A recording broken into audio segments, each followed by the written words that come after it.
Clip of the day.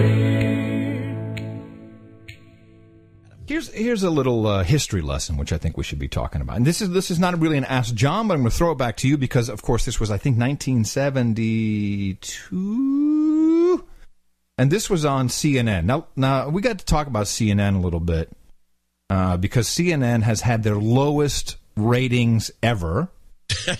I'm not kid you not. Who's the head of it? Let me see. The guy who ran NBC into the ground, Jeff Zucker.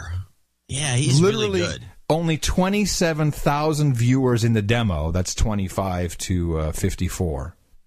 Wow. I mean, so they had 300,000 viewers total, but it was like, maybe it was 70. It doesn't matter. Okay, maybe I'm mixing it up. Maybe it was 72,000 in the demo. It's not even a tenth of a ratings point. That's in the demo, and the demo means where the money is. So the first thing I'll do, actually, I'm going to reverse this. This is something that you pointed out, and I think it was the History Channel or TLC or whatever it was, where you had the reality show, The Housewives smoking cannabis.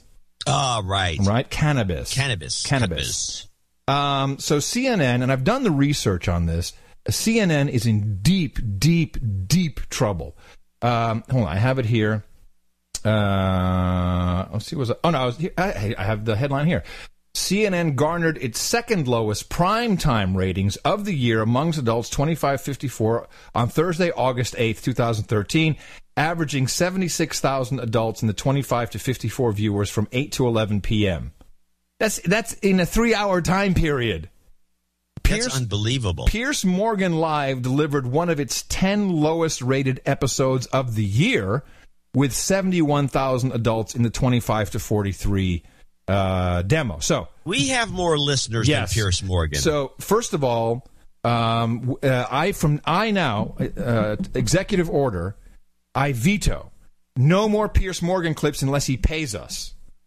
Because this we can't be promoting this guy anymore. So we got to stop with that. And I'm in. And he'll be off back to the UK very, very soon. So now I'm reading. So I'm like, I'm interested because there's something came up, something happened, and it's related to this. So here's CNN reboots to grab non-news ad dollars, and this is a story. And I know I used to be in this business, so I know where to get all these stories.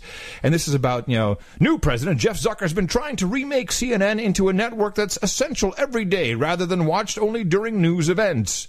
CNN's new programming strategy lends itself to go after dollars that are not traditional news. So they're really trying to do something here because they're in trouble. And they didn't even do an upfront, which means, they didn't even have an advertiser blowjob session.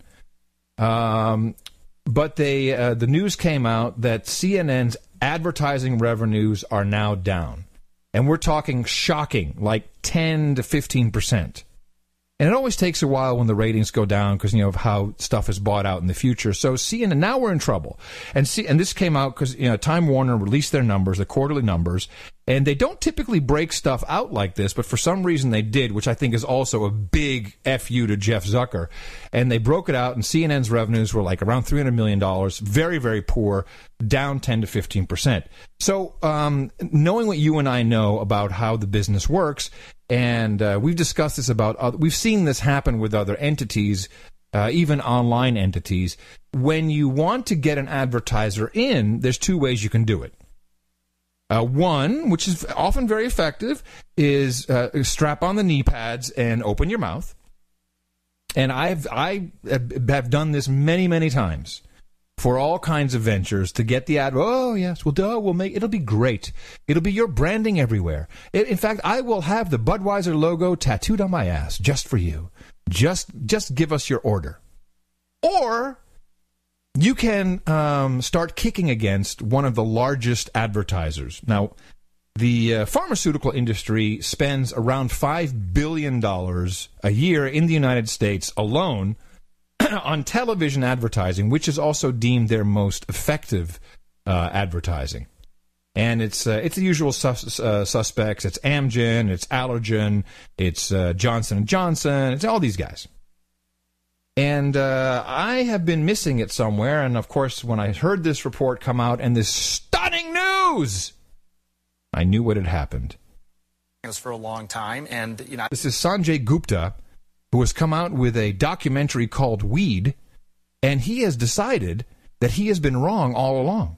That medical marijuana, all these years, medical marijuana has actual, factual, scientific, medical benefits over those nasty pharmaceuticals. I've been pretty critical of it, written magazine articles and other things. When you look at the medical literature, there's some 20,000 papers that'll pop up, Victor, on medical marijuana. The vast majority of them, greater than 90% of them, are designed to look at harm, the problems, the perils of marijuana, and about 6% or so to look at the benefits. That's what I found. And that paints a pretty distorted picture. That was a distorted picture, I realize now in retrospect. It took for me getting literally out of the country, looking at labs in other countries that are doing some remarkable research, and also talking to a lot of patients. I mean, legitimate patients with legitimate problems. I probably too easily dismissed them as just being malingerers who were trying to get high. And when you come to find out these are legitimate patients for whom marijuana works and nothing else did, all of a sudden, the attitudes start to change, because then it becomes a question of responsibility. We got to, providing actual care for people. And you say we were systematically misled. I think we have been. In this country, up until 1943, marijuana was on the pharmacopoeia, which is what doctors use to prescribe medicines. For the last 70 years, it's been progressively sort of demonized, thought of differently, made a Schedule I drug. Why puts it in the same category as the most dangerous substances in the country.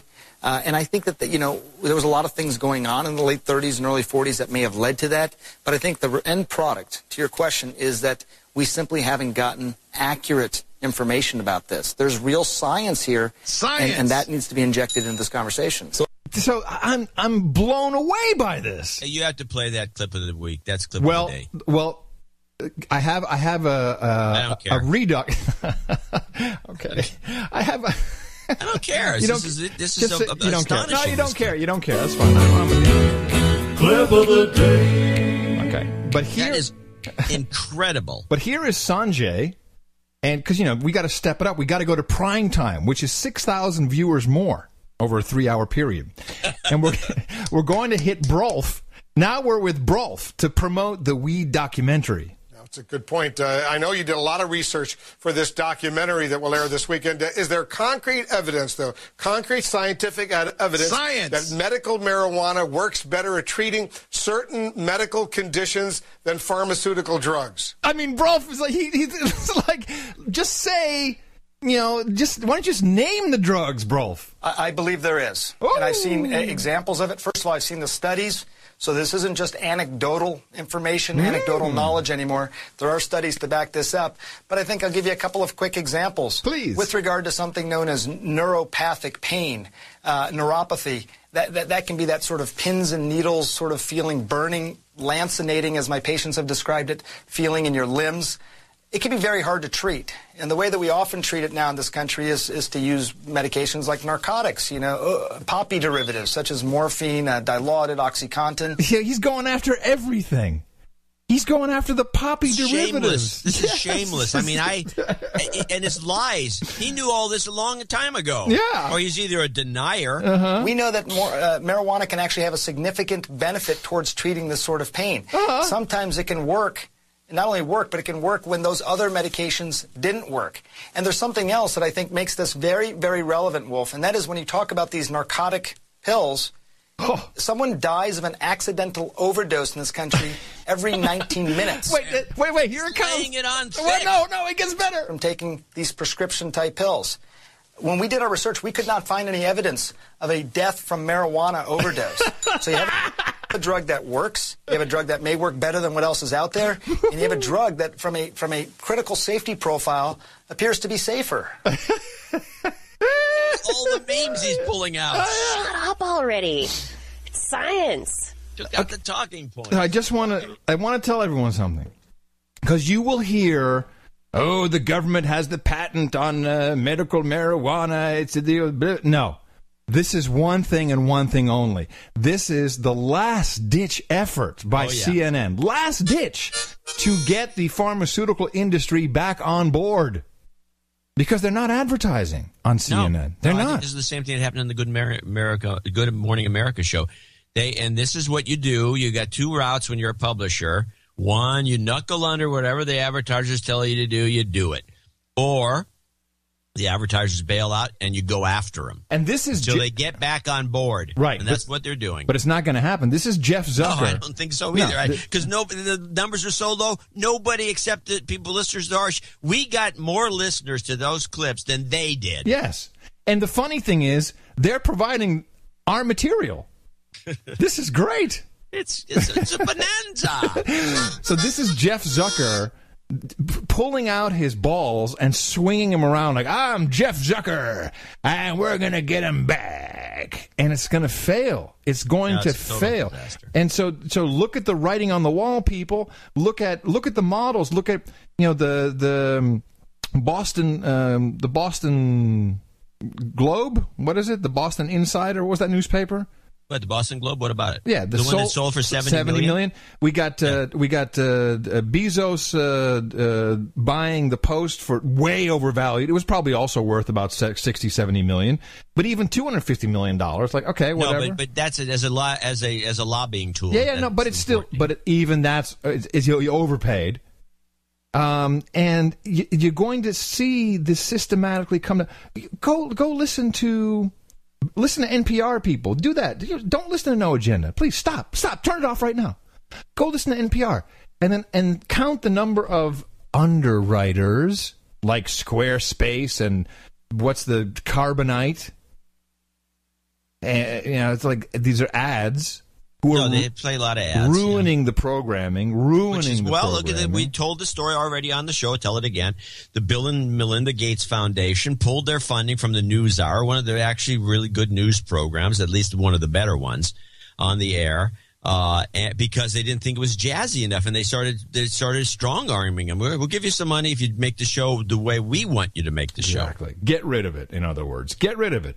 And so we want more whooshes. Now, so when people say to us, and we're about to thank some producers, when they say, I don't always agree with you, I'm happy.